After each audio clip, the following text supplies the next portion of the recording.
En este video vas a entender y resolver los contenidos de la unidad 1, semana 4 del libro de lenguaje y literatura de primer año bachillerato. Y los contenidos a tratar aquí en esta semana son textos de comunicación masiva y las fichas resumen. Pasemos a la primera parte, que es la anticipación. ¿Qué significa la palabra masivo? Tenemos que la palabra masivo es algo que llega o está dirigido a un gran número de personas al mismo tiempo. Por ejemplo, una campaña masiva de vacunación o un programa de televisión que ve mucha gente. De ahí tenemos el literal B. ¿Qué textos de comunicación masiva conocemos? Conocemos lo que son los periódicos, revistas, noticieros de televisión, programas de radio, páginas web y redes sociales y anuncios publicitarios. ¿Cuál es el impacto de los textos de comunicación masiva en la sociedad? Bueno, pues podemos decir que tienen un gran impacto porque informan, educan, entretienen e influyen en la opinión y el comportamiento de las personas. De ahí pasemos a la actividad 2. Tenemos lo que es una noticia de periódico y vamos a usarla para resolver lo que son esos tres literales. Explicamos por qué la imagen de la izquierda representa un texto de comunicación masiva. Bueno, pues porque es la portada de un periódico, un medio que se atribuye a muchas personas para informar sobre acontecimientos de interés público. ¿Por qué la palabra admon es una abreviatura? Porque representa una forma corta de palabra administración, usando solo una palabra, una parte de la palabra y un punto final. Y de ahí tendríamos lo que es el literal C, porque la palabra UES es una sigla y un acrónimo, porque está formada por iniciales de Universidad de El Salvador y se usa para leer como una sola palabra. Bien, pasemos a lo que es la construcción. Aquí en la construcción tenemos ya lo que es el primer tema, textos de comunicación masiva, y tenemos el concepto que nos da esto. Y tenemos que son aquellos textos que poseen la cualidad de llegar a un gran número de personas, por lo que poseen un emisor pero una gran cantidad de receptores. Cumplen diferentes propósitos, desde informar hasta persuadir. Estos textos utilizan mecanismos de la comunicación de masas para llamar la atención del lector con colores, formas, imágenes y en algunas ocasiones también utilizan un lenguaje literario para cumplir con el propósito de la situación comunicativa. Los textos de comunicación masiva se transmiten por medios masivos como el Internet, la televisión, la radio e incluso los libros. Y aquí tenemos dos ejemplos que podrían ser los periódicos o las revistas. Tenemos una revista a este lado y tenemos un periódico a este otro. Y de ahí vamos a responder en el cuaderno lo que son estas preguntas. Bueno, pues tenemos el literal A. ¿Cuál es la intención comunicativa de cada texto? La del periódico es informar sobre hechos o acontecimientos de interés público. La de la revista, de informar y orientar sobre temas específicos. En este caso, como lo pudimos ver, era sobre la salud y el bienestar. Bueno, ahora sí pasemos a lo que es el literal B. ¿Qué mecanismos de comunicación de masas utilizan y cuál es el propósito? Podemos ver que utilizan colores, titulares llamativos y un lenguaje claro para captar la atención del lector y transmitir el mensaje de forma rápida y efectiva. Su propósito es informar, persuadir o entender al público. Por último, pasemos a lo que es el literal C. ¿Cuál es la función de las imágenes en este tipo de textos? Las imágenes atraen la atención del lector, refuerzan el mensaje principal y facilitan la comprensión del contenido. Y nos quedarían así lo que son solventados estos literales. Ahora pasemos a la lectura de lo que es el primer texto largo que tenemos en esta semana. Bien, ahora pasemos a la lectura de lo que es el primer texto de esta semana y tenemos que se llama lo que es la interferencia humana en los ecosistemas. origen de las pandemias. Y bueno, vamos a escucharlo para poder solventar lo que son las preguntas que se nos harán más adelante en base a este texto.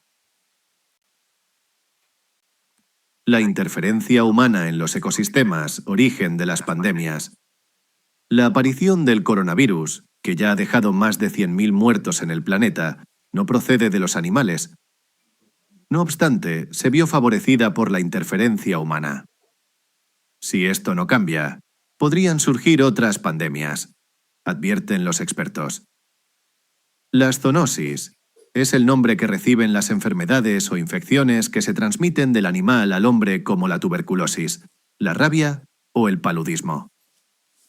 Según el Programa de Naciones Unidas para el Medio Ambiente, PNUMA, el 60% de las enfermedades infecciosas humanas tienen origen animal, un porcentaje que alcanza el 75% en el caso de enfermedades llamadas emergentes, como el ébola, VIH, gripes aviares, SARS, Zika, etc.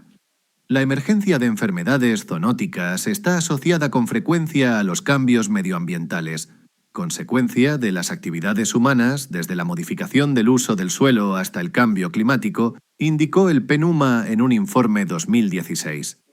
Según la doctora Gwenaëlle Burch, vicedirectora de la Unidad de Epidemiología de INRAE, un instituto de investigación pública francesa, la destrucción de ecosistemas cada vez más numerosos multiplica los contactos entre especies. Aparte de la pandemia actual, el IPBES estima que las zoonosis dejan unos 700.000 muertos cada año. Los roedores, los primates y los murciélagos son los principales huéspedes de la mayoría de virus transmitidos al hombre, 75,8%. Esto acorde a un estudio de investigadores taiwaneses realizado antes de la aparición de la COVID-19. Los animales domésticos también son portadores del 50% de las zoonosis identificadas hasta ahora. El estudio indica que las especies salvajes que más virus comparten con los humanos son precisamente aquellas cuya población está cayendo a causa de la explotación y de la pérdida de hábitat. Es nuestro desprecio por la naturaleza y nuestra falta de respeto por los animales con quienes tendríamos que compartir el planeta, los que han causado esta pandemia, presagiada desde hace mucho tiempo, dijo el Dr. Goodall en una conferencia telefónica. La conciencia ambiental se despierta desde niño por medio de la educación ambiental, por lo que es una excelente manera de combatir el cambio climático, preservar la biodiversidad y evitar futuras pandemias. National Geographic.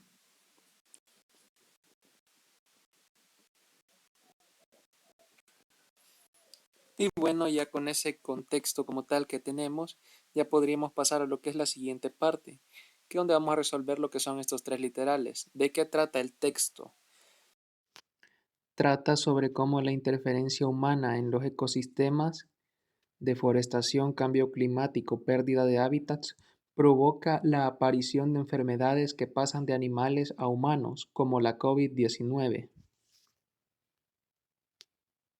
Y bueno, aquí tenemos el literal B. ¿Qué elementos de la comunicación masiva encontramos? ¿Cuál es la relación de la imagen con el texto? Explicamos. Tenemos que uso de citas de expertos, siglas como NUMA, PAIBES, lenguaje claro y una imagen que refuerza el mensaje. La imagen se relaciona mostrando los efectos de la acción humana sobre la naturaleza. De ahí tenemos el literal C. ¿Cuál es la intención comunicativa del texto? Explicamos. Podemos decir que informar y crear conciencia ambiental para evitar futuras pandemias mediante el respeto a la naturaleza y a la educación ambiental. Bien, ahora pasemos a la actividad número 5, que en este caso vamos a pasar directamente a lo que son a solventar lo que son los literales. Bueno, pues aquí tenemos lo que es el literal A, que dice identificamos en el texto las abreviaturas, las siglas y los acrónimos. Y como pueden ver ahí tenemos lo que son las abreviaturas, siglas y acrónimos presentes en el texto. Pues está doctora, doctor como abreviaturas. Las siglas que son los que van en mayúscula, que son NUMA, INRAE, IBES, VIH, RAS y los acrónimos como COVID-19. Bien, pasemos a lo que es el literal B. Socializamos con nuestro docente los usos correctos de abreviaturas, siglas y acrónimos. Las siglas van en mayúsculas, sin puntos. Las abreviaturas llevan punto. Los acrónimos se pronuncian como palabra y dice que se debe explicar la primera vez que se usan. Y ya por último el literal C, que dice que escribimos un texto de comunicación masiva corto en el que utilicemos las abreviaturas, siglas y acrónimos. Ahí he colocado yo que el NUMA advierte que el 60% de las enfermedades humanas provienen de animales, según la doctora Burch. Cuidar la naturaleza y promover la educación ambiental ayuda a prevenir nuevas pandemias como COVID-19. Las fichas resumen. El texto dice que las fichas de resumen son un tipo de texto utilizado para organizar información importante sobre libros, periódicos, revistas y medios digitales. Son muy útiles para la investigación bibliográfica y documental, ya que permite ordenar los textos consultados, así como las ideas principales o la información más importante de cada texto. La investigación no es el único propósito para el que se utilizan las fichas resumen. Su uso se extiende hasta la organización de libros en las bibliotecas, de información para exposiciones orales y de archivos digitales. Anteriormente, estas fichas resumen se redactaban en hojas de papel y a mano, pero en la actualidad esto lo podemos hacer de forma digital. Y bueno, aquí tenemos un ejemplo que es de una obra que vimos anteriormente en semanas anteriores, que nos muestra cómo los complementos que tiene que llevar la ficha resumen. Libro, autor, editorial, tema, ideas principales o resumen, edición y año. Y bueno, eso sería lo que tendría que contener una ficha resumen. Bien, aquí tenemos ya lo que es la actividad 7. Elaboramos una ficha resumen del texto de la interferencia humana en los ecosistemas, origen de las pandemias. Agregamos elementos digitales como sitio web o dirección del enlace. Y bueno, la ficha resumen nos quedaría de lo que es la siguiente manera. Tenemos el título como tal, la fuente National Geographic, el tema en sí, que es el impacto humano en la naturaleza y su relación con las pandemias. Tenemos el autor, el año, el sitio web o enlace digital y las ideas principales o resumen. Bien, ahora pasemos al literal B. Elaboramos una ficha resumen de un libro o artículo de periódico o revista que hayamos leído recientemente. Agregamos nuestra valoración personal. En este caso yo escogí el libro de Frank Kafka que se titula La Metamorfosis y lo he hecho en base a ese. Y podemos decir que ahí está como tal todo. Tenemos el título, el autor, editorial, el año y el tema que aborda lo que es la soledad, la deshumanización y la pérdida del sentido en la vida moderna. Tenemos las ideas principales y sobre todo la valoración personal. Aquí esto lo pueden usar como referencia como tal por si usan algo otro, por si ustedes lo hacen en base a otro libro, a un periódico o a alguna revista.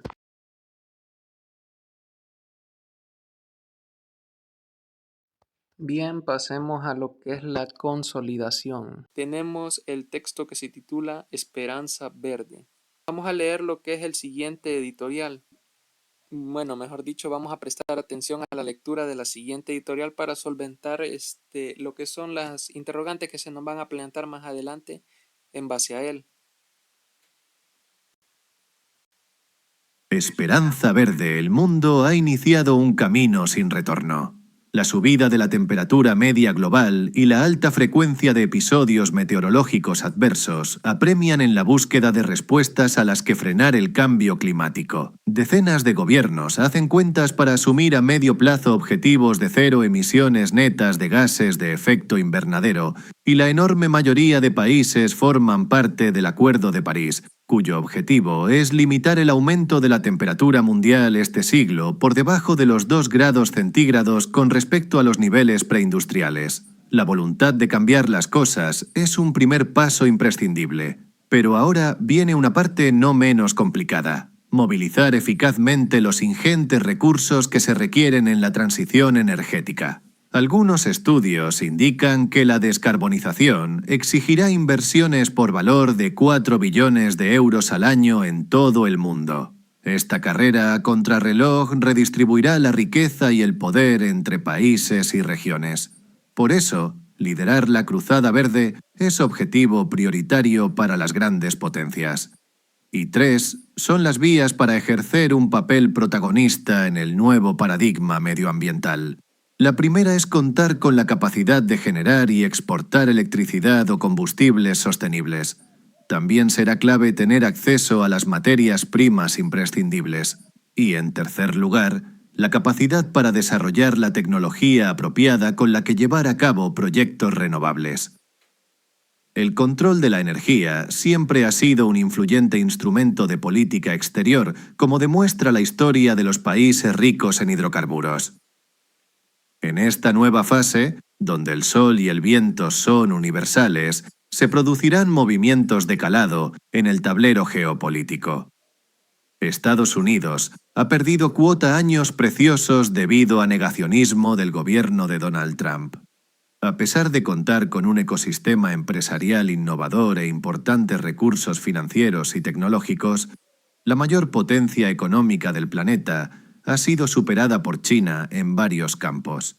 Pekín es todavía uno de los países más dependientes de los combustibles fósiles, pero ha pisado el acelerador en materia de energías renovables mediante incentivos fiscales o créditos blandos. Además, ha logrado tejer una red de alianzas en África y Latinoamérica, previo desembolso de fuertes inversiones que le garantizan el acceso a materias primas imprescindibles como el litio, el cobre o las tierras raras. El país. Y bueno, ya con ese contexto ahora sí ya podemos responder a los 3 literales que tenemos allí. Y empecemos con el literal A. ¿Cuál es la problemática que se plantea en el texto? Literal B. ¿Cómo se relaciona la imagen con el texto? Y literal C. ¿Cuál es el impacto que este tipo de comunicación masiva tiene en la sociedad? Como pueden ver ahí ya se colocó el literal A y podemos decir que el texto plantea una crisis climática mundial y la urgencia de frenar el cambio climático mediante el uso de energías limpias. También menciona la competencia entre países por liderar la transición energética y el riesgo de perder oportunidad si no se actúa rápido. Y bueno, aquí les dejo lo que son los otros 2 literales. Ya en lo que es la autoevaluación, ya eso queda muy a criterio de ustedes en lo que ya lograron y en lo que todavía les falta dominar. Ahí eso ya queda a criterio de ustedes. Pasemos a lo que es la siguiente parte ya para terminar la semana. Y bueno, aquí ya en esta parte vamos a escuchar lo que es la lectura de la Ilíada para poder responder la última parte. La Ilíada. El Atrida hizo que los argivos se presentaran a la batalla y él se puso la armadura. Primero las canilleras para proteger las piernas. Después, la coraza para defender el pecho. Colgó del hombro la espada y embrazó el escudo. Se cubrió con un casco y tomó 2 lanzas bien aguzadas, cuyo metal relumbraba hasta el cielo. Atenea y Hera tronaron en honor del rey de Micenas. Cada guerrero ordenó a su caballerizo tener dispuestos los caballos junto al foso, mientras la infantería avanzaba. Al llegar la aurora, se elevó un clamor sin fin. Entonces Zeus promovió un terrible ruido e hizo caer un rocío de color sangriento, significando que la muerte aguardaba a muchos de los combatientes. Los troyanos se formaron sobre una colina de la llanura, rodeando a Héctor y a otros guerreros. Héctor, en la vanguardia, despachó entre los combatientes y daba órdenes. Cubierto de bronce, relucía como un relámpago del padre Zeus. Los troyanos y los aqueos se lanzaban los unos contra los otros y se mataban sin pensar en huir.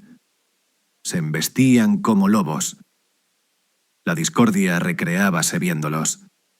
Era la única divinidad que había en el campo. Los otros dioses se hallaban en sus palacios del Olimpo, censurando a Zeus por su decisión de dar la gloria a los troyanos. Desde el amanecer, continuó la lucha a lo largo del día y se oían caer muchos hombres. A la hora en que el leñador preparaba su almuerzo, rendido y necesitado de reparar las fuerzas con alimentos, en ese mismo tiempo las danzas lograron romper las falanges troyanas, acción en que se distinguieron principalmente Agamenón y otros guerreros. Zeus libró a Héctor de las acometidas mientras el atrida Agamenón seguía peleando. Los troyanos huían y buscaban la ciudad, perseguidos por el atrida. Sus manos estaban manchadas de polvo. Al llegar a las puertas se detenían y aguardaban a los otros mientras los retrasados seguían huyendo. Así el poderoso Agamenón perseguía a los troyanos y abatía a los últimos sin librarse de su furia. Cuando el atrida se acercó a la muralla, el padre de los hombres y de los dioses se sentaba en la cima del monte Ida e invitaba a Eris, la recadera de alas de oro, a llevar un mensaje. Homero. Bien, ahora que ya sabemos cuál es el contexto en sí, ya podemos pasar a lo que es a resolver la última parte de la semana. Bien, aquí tenemos el numeral 1, que la respuesta es el literal D. Dice el numeral 1, ¿qué significado tiene la frase colgó del hombro la espada y embarazó el escudo? Se refiere a que preparó sus principales armas de ataque y defensa. Ya en el numeral número 2 dice, ¿por qué al final del tercer párrafo se enuncia que la discordia era una única divinidad en el campo? Ahí es el literal C, por la cruenta batalla que sucedía entre aqueos y troyanos. En la numeral 3, ¿qué significa que los otros dioses hayan censurado a Zeus por su decisión de dar gloria a los troyanos? Significa que los dioses estaban en desacuerdo con Zeus. Y ya en la numeral 4, ¿cuál es la finalidad del autor en el fragmento leído? La finalidad es narrar cómo los aqueos y troyanos se preparaban para la batalla. Y como pueden ver, nos quedaría de lo que es la siguiente forma, del literal DCBA, que organizado ya se vería así como pueden ver en pantalla, DCBA.